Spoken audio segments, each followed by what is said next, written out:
Lindsay, Deno, Gamona Howie Yungets, Brant de Waxan Osre, Wagan Yapto, Gundege Nida Wagano. So what I said was, my first name is Lindsay, my English name, and my Mohawk name is Gamona Howie, which means she carries the words. My last name is Brant, and I sit with the Turtle Clan, and I'm presenting today from my home community, Tyendinaga Mohawk Territory, which is about 45 minutes west of Kingston. So I like to introduce myself and kind of explain a little bit about who I am, my background, and definitely where I'm from is such an important part of that. And I think too, when I think about where I'm from, I think about the land specifically and being in Tyendinaga, and the Mohawk word that I introduced the land with is Gundege, which literally translates to on the bay. So Tyendinaga is a beautiful community located along the shoreline of the Bay of Quinte. So the water is a huge important part of my upbringing and my life here. And I like to specifically introduce myself and speak about the land. One of my elders taught me the importance of when you introduce yourself and you say where you're from, you're not just saying that to the people that are in the room, you're actually announcing that to all of creation and situating yourself and recognizing that relationship and that connection that you share with everything around you. So when I say I'm located here in Tyendinaga, I'm also saying that to non-human relatives, so the plants, trees, everything around me. And I'm also announcing that to Creator himself so that he knows who's speaking and who I am as well. So that's important for me spiritually to kind of ground myself in my identity and really come from that place of not only who I am, but the part about where I'm from is so much informs who I am too. So when I think about land and particularly since we've all been working remotely and getting to hear where people are coming from, it's been really interesting to me to hear land acknowledgements about specifically the connection that people have to the place where they are. And so I wanted to start by talking about that connection for me and how important that is to my spirituality and being able to express part of my identity. And as you'll see throughout the presentation too, when we talk about ways of knowing how important land can be as a teacher and as a guide for us too, as learners and teachers. So with that, I'll get started by sharing my screen, and we'll get started with the presentation today.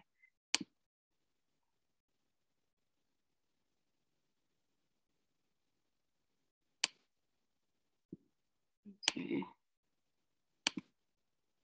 Can everyone see that okay? Okay. So the way that I kind of thought we could approach this today is that I'll do a little bit of a presentation and overview of the various ways of knowing and thinking about teaching and learning from an Indigenous perspective. So it'll be more of a presentation style at first, but definitely throughout the presentation, if you have questions, comments, put them in the chat and we can come to them at the end. I'm going to leave some time for a discussion at the end as well.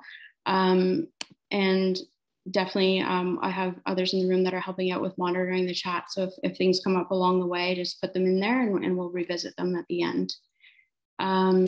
So I wanted to talk a little bit about Indigenous ways of knowing and learning and teaching specifically, while recognizing that there's so much diversity amongst Indigenous peoples and therefore amongst Indigenous ways of knowing, teaching and learning. But there are also a lot of commonalities. So this presentation will actually focus in on a lot of those common elements that you'll see that are very kind of broadly used in different communities and in different contexts. But I always like to preface that by saying that there is such a difference even amongst Mohawk communities, like within one nation, from community to community, there could be very different views on things. So it's important to recognize those nuances and those differences and really celebrate those as well. And a best practices is to incorporate local knowledge as well. So if you're presenting something in Kingston, it's good to include Indigenous perspectives local to the area. So we'll talk a little bit more about that as well, but we'll get started with reviewing some of the more common elements. One main thing is storytelling. So really using a lot of personal narratives in knowledge transmission is so important in many Indigenous cultures. Specifically in my own culture, in the Mohawk culture, a lot of my teachings and my core values and my worldview is informed by many stories that I was told growing up, and not just stories in the sense of fictional, but these are actually stories that are so important and integral to our culture, our identity, and who we are. And we recognize these as living stories and ways that we can engage with the world around us. So some of those that are really important to me is our creation story and the connection to earth that's represented in that, with Sky Woman falling to the earth and creating the earth on the turtle's back and those types of things. So it really informs kind of where I'm coming from and the way that I teach and the way that I learn as well. So a lot of lessons can be drawn from these types of narratives. You can actively involve learners in kind of an introspective analysis of the stories that they know or the ones that they encounter and what that means to them. And narrative is great for all students, not just Indigenous students. Many different cultures and backgrounds have storytelling and narrative within their cultures that is so strong in how they perceive the world. So it's a great way to engage and a great way to connect cross-culturally with your students, and a great way to include key Indigenous knowledges within your content of your course. And that can be through engagement with the stories themselves, through engagement with knowledge keepers that maybe can come and share those stories, or now there's a lot of podcasts available or online resources that can help to allow you to bring those stories into your classroom. And at the bottom of the screen here, I just have a quote by one of my favorite authors, Thomas King. One of my favorite books by him is The Truth About Stories. And the whole kind of premise of that book and the message in all of the stories that he weaves throughout that book is that the truth about stories is that's all we are. And he talks about the importance of storytelling to our identity, and the stories that we tell can shape us, and then our experience also shapes those stories too. So it's a fabulous book. If you want to check that one out, I highly recommend that one. So another thing that I mentioned through storytelling is that a lot of values come out of that as well. And these values are reflected in stories, they're reflected in our languages, they're reflected in our cultural practices and the way that we engage with the world. So these are some of the more common values that are represented in many Indigenous cultures. These ones are specific to Anishinaabe ways of knowing. So they refer to these 7 teachings as the 7 grandfather teachings or the 7 sacred teachings. And these are kind of their guiding principles that form the way that they perceive and go about their lives. So those include respect, love, bravery, wisdom, generosity, humility, and truth. And those can sometimes be represented in a wide variety of ways. They have stories around them. Some of them might be represented by different animals that are associated with them. And they have different ways of kind of teaching those values and passing those on to the youth in their communities. And so I'll add in a little bit too from the Haudenosaunee perspective. So the Haudenosaunee is reflective of the 6 nations, Mohawk being one of them. And in my teachings, many of the common values are these as well, but they're expressed maybe in different ways. So we have something called the Great Law of Peace. That is a way that a political structure and a social structure and a cultural structure, but it really guides the way that we understand the world. And 3 of the core values within that are strength, a good mind, and peace. And so with those 3 things, we kind of try to keep those in mind when we're thinking about the way that we walk about the earth, the way that we engage with others, and the way that we look at and protect our natural resources for the next 7 generations. And that's kind of another principle that we think about is to be forward thinking and think into the future and really think about preservation and sustainability and things that we can do to support those future generations coming up. And then that kind of leads into the next concept as well of relationality. So really thinking about the ways that we're related and connected to each other, to the natural world, to the spiritual world, and an emphasis on self in relation. So learning in relation to others. What does it mean to learn with our fellow students, teachers, families, communities, and on the land? And just really being aware of those relationships and connections and what can come from those things.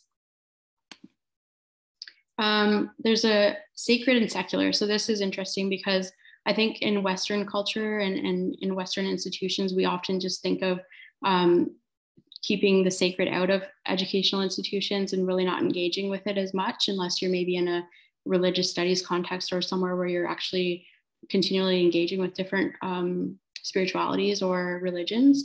But in Indigenous cultures, the sacred and secular are not separate at all. In fact, so much of our epistemologies and ontologies are rooted in worldviews that are inclusive of both. And spirituality is seen as a necessary component of learning and being in the world. And it doesn't mean that a student needs to embrace a certain religious practice or that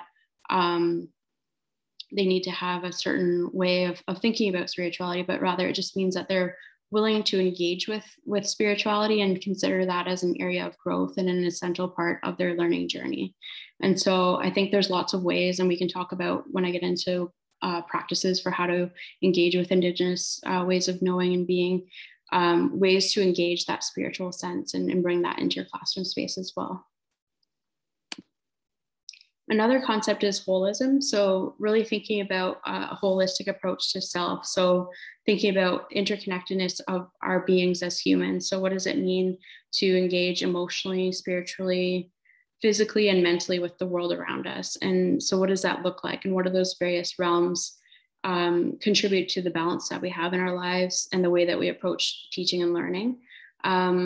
Some groups, Indigenous groups, might depict this as a medicine wheel concept. So thinking about those 4 areas as 4 quadrants within a circle and really reflecting on the balance required in those areas to create a wholeness in our own being and experience. And so some of the teachings that I've received around the medicine wheel are mainly from Anishinaabe perspectives, but thinking about ourself as being in the center of that circle and then looking out towards different directions for guidance around emotional, spiritual, physical, and mental being and what that means. And there's lots of ways to engage your students in thinking about holistic well-being and just that sense of those 4 areas that need attention in our lives. And some of the ways that I've done that with my students include having them do reflective journals, reflecting on their learning experience throughout my courses in each of those 4 areas. So they might do a journal topic on emotional and really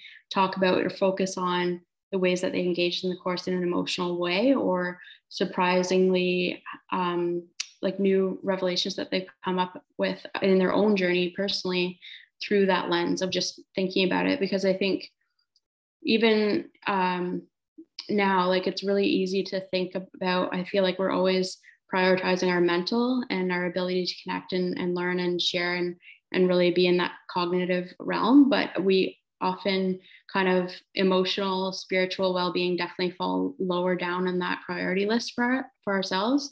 And so if we can remind ourselves that a balance of all 4 is really necessary to our growth and development, then it's interesting what kind of learning can come out of that. And then I wanted to talk a little bit about experiential learning or learning by doing. This is a very important aspect from many Indigenous groups. A lot of learning was very active, experiential, and still is, and best done on the land or by doing. So like crafting, walking, working, moving, building things together. Because many Indigenous peoples and cultures draw their strength from the land and being grounded on it, as well as from all aspects of creation, ancestors who we think of as guiding us and always walking with us on our journey as well, and creator, and just really thinking about all our connection to all those things. And when you're active in doing things on the land or in connection with others, I think it's a different learning experience. It really brings things together in a holistic way for students. And some students also have a kind of a preference for learning through observation, through action and reflection, and then further action. And I feel like it's a good way for students to engage throughout the learning, not only on the content that they're learning, but the ways in which they're personally developing as they're learning. And so I try to build that into assessments or assignments or tasks even within the class to encourage students to think about the content that they're learning, but also how are they getting there? How are they arriving to that place of understanding? Are there ways that they're making connections to other things in their lives and those types of things? So it's greatly beneficial for students to learn from direct experience in that way, but then also have a chance to reflect on that learning as well. So thinking about learning in terms of cyclical or reciprocal, so really thinking about, again, knowledge transmission being done in connection with others and in connection with the environment.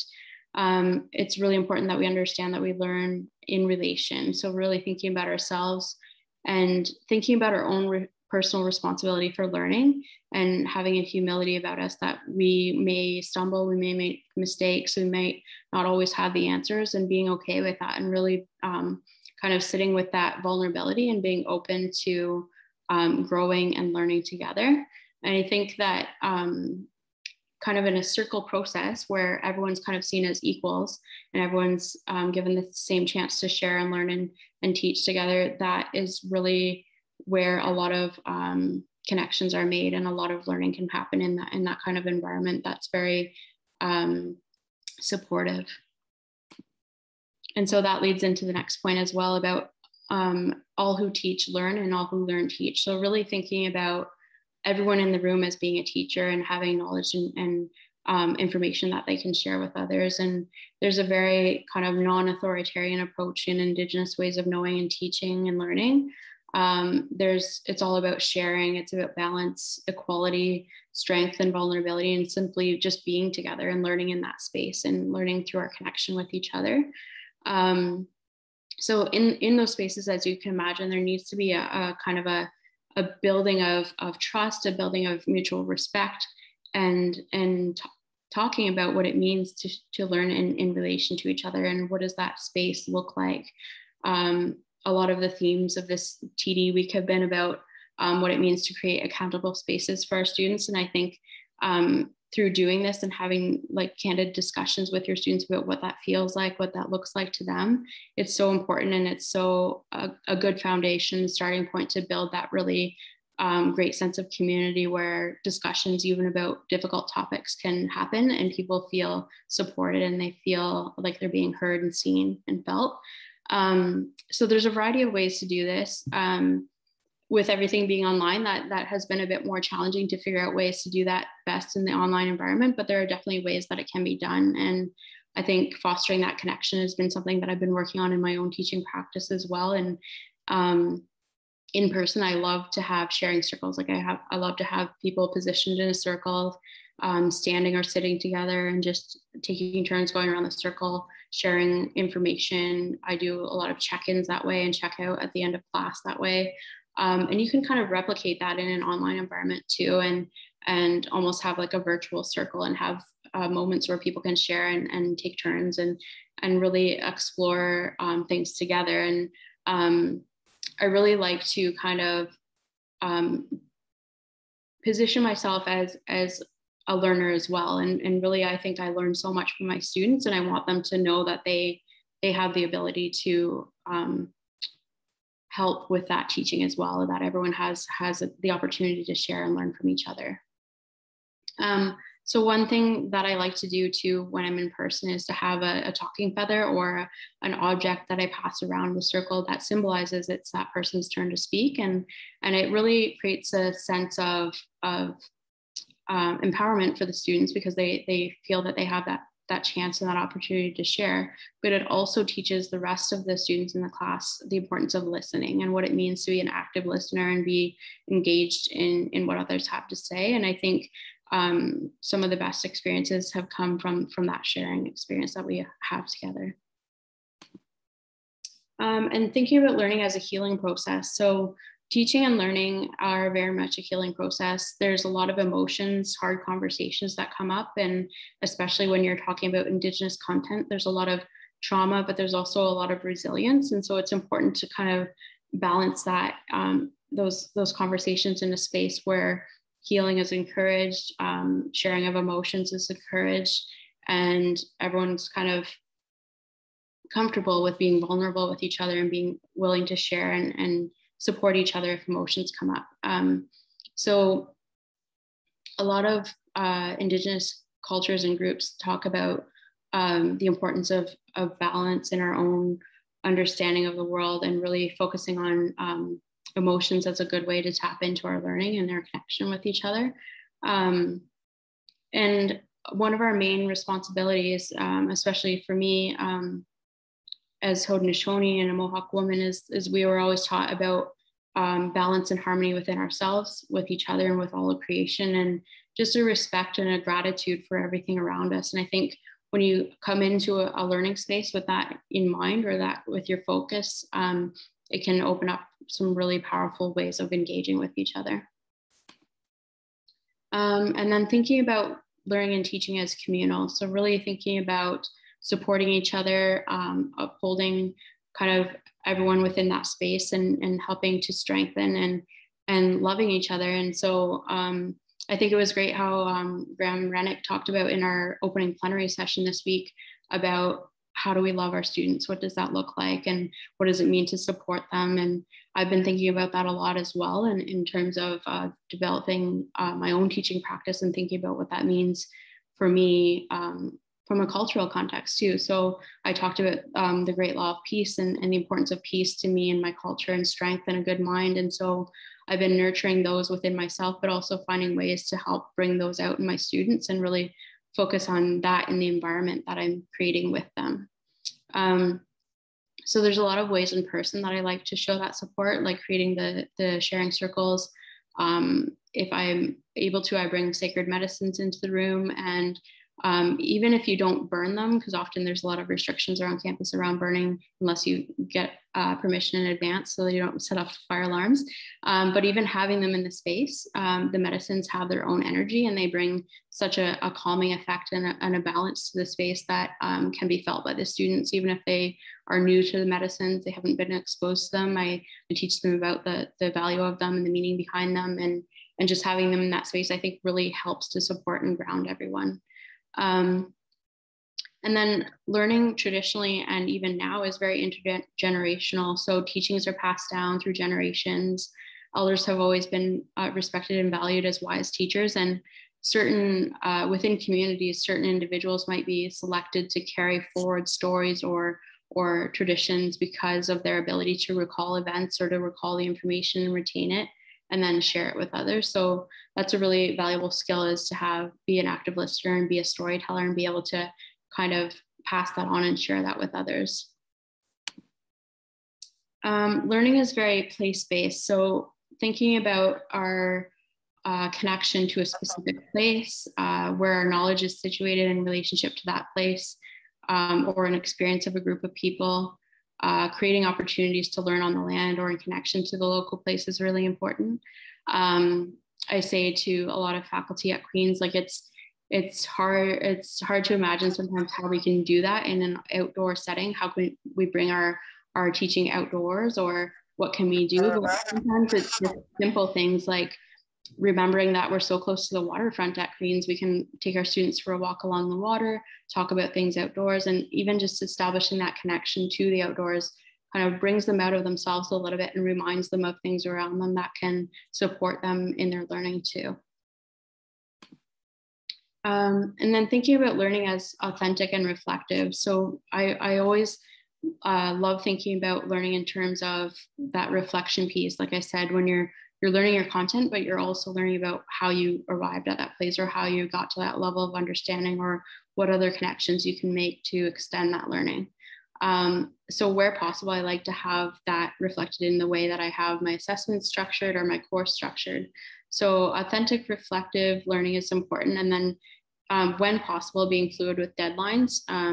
That really works well for Indigenous ways of teaching and learning, because you do need to kind of build in that time for the reflection piece, the growth, the sharing, and the learning. And then from there, the written or deliverable part can more easily flow. And then allowing for a variety of formats in your assessment. So ensuring that creativity is encouraged, and give choices when possible to your students of how they can present that material back to you. So for example, I do a lot of reflective journals within my courses, and those can be delivered to me in kind of any format that the student wants to. So some students have created podcasts, some have done visual art, some have done poetry, some really creative and musical students have done songs they've created for the class. So it's been really cool to see all of those interesting ways that students engage in the context of when you give them that option to have those choices. And I've primarily been teaching in business schools for the last number of years. And it's you don't generally think of business students as being like very creative types, but it's surprising what they come up with. And it's really amazing to see what they do come up with. And it's so just such an honor and a privilege as an instructor to witness that and to really get to know them in that level as well. So now I'll get to the more practical part. I think we will kind of discuss some areas where you might be able to indigenize your pedagogy as a TA. I know a lot of you in this room today are TAs or might be TAs in the future. And this is also applicable to faculty as well. And these are just some suggestions for how you might begin this process if you're fairly new to it, or if you are looking for new ways to engage your students. So I like to think about relationality. So getting to know your students. Find out as much as you can about your students at the beginning of the course. You could do a survey, icebreaker activities in tutorials and on message boards. You could hold a virtual sharing circle in Zoom, or in person, maybe form a circle if you have a decent class size, or you can do multiple circles throughout the room and then rotate. I've done that before in bigger classrooms. And then have exit cards with personal questions at the end. So like, if they're leaving class, they can take a card and kind of reflect on it and get that back to you at the next class, or you can have it as your kind of check-in at the next class. And then really thinking about authentic learning. So a variety of delivery modes. You could use videos in your tutorial sessions, include visuals in your message board posts, emails, or feedback. Use storytelling, sharing circles, or group activities in tutorials as well.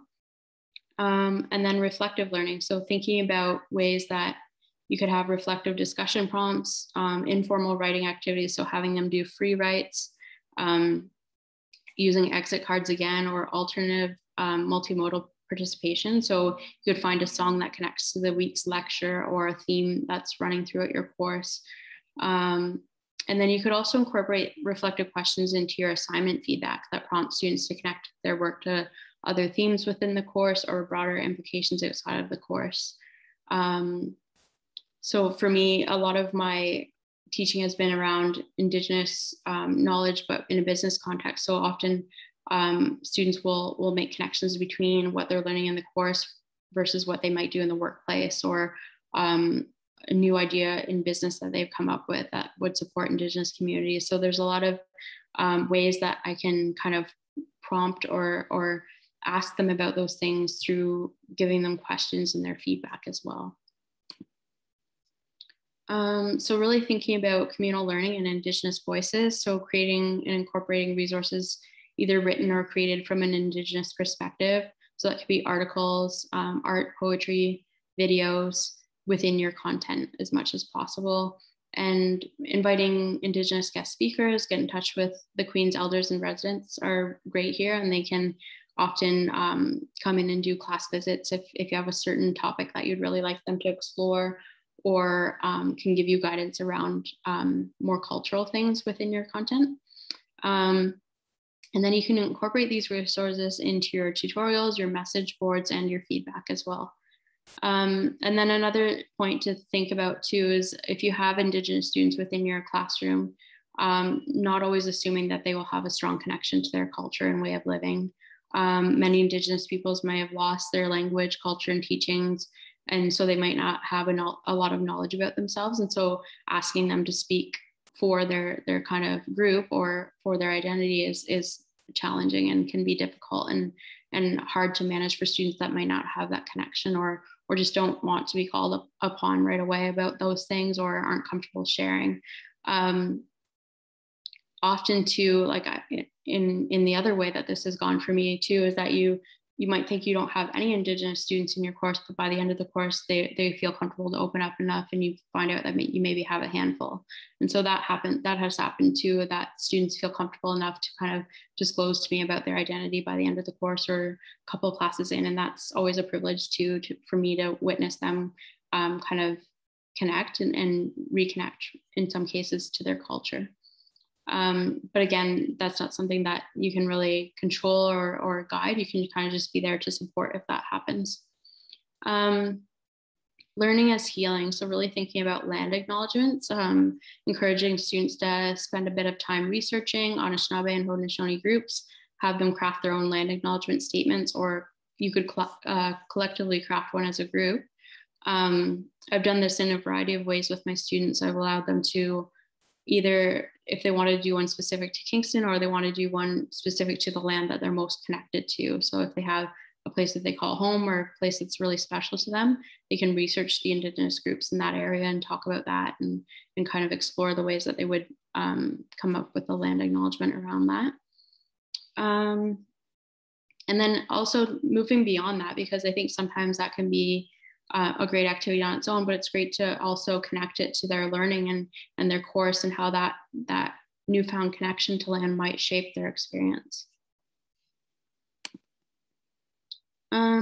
So also encouraging students using all 4 aspects of the medicine wheel, or those 4 ways of engaging with the world that I talked about: emotional, spiritual, physical, and mental. You could use those as discussion prompts. You could also use them as check-ins with your students through email or through in tutorials. And then you can reference the medicine wheel or that concept throughout the course as well. And then really allowing your students to become empowered as their own teachers as well, and teachers of each other, and really allowing them to explore opportunities to share and discuss and lead and co-lead and co-create the content in the materials. I know as TAs, you're kind of limited sometimes to the content of the course, but you can definitely change up the way that students engage with that content, and change up the strategies that you use within your tutorial sessions, and allow them to lead in different ways, and create activities together, and share that space in a really meaningful and powerful way.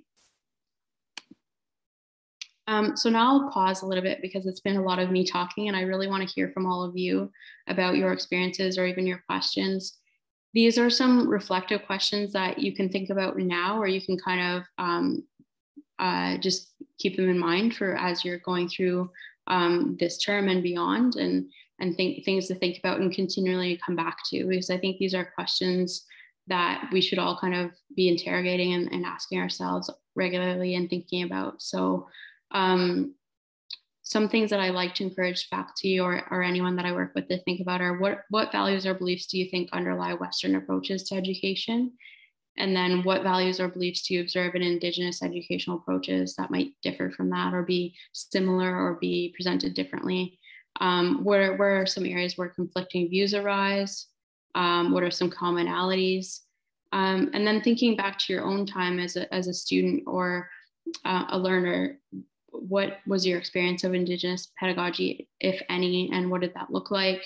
And then thinking about the value and the benefit of including Indigenous ways of knowing for all students, and for integrating Indigenous approaches into your curriculum, because I think sometimes you might be thinking, well, this is great for Indigenous students, but this type of pedagogy is actually so great for all learners. It's such a great way of engaging with the world, and I think it encourages a lot of dialogue and discussion amongst many cultural groups.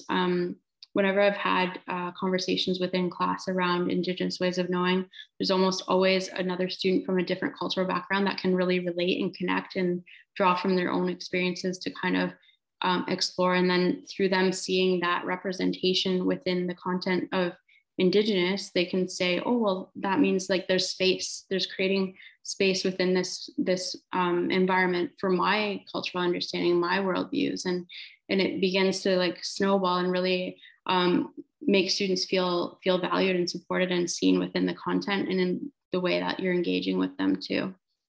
So these are all questions that I thought you might want to think about, you might want to explore as we kind of discuss with the last remaining time we have together. But I'm also open to any other questions that you might have as a result of what I've shared, or just in general as you begin this term.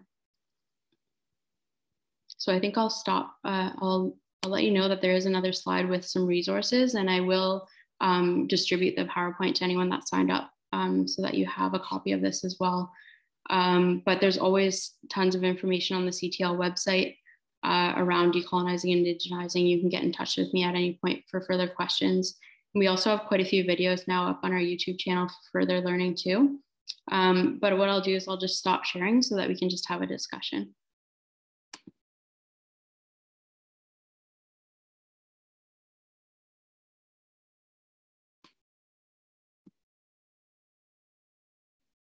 So there's a few ways you can engage. You can either type your question in the chat, or you can raise your hand, or you can grab the mic, whatever you're comfortable with.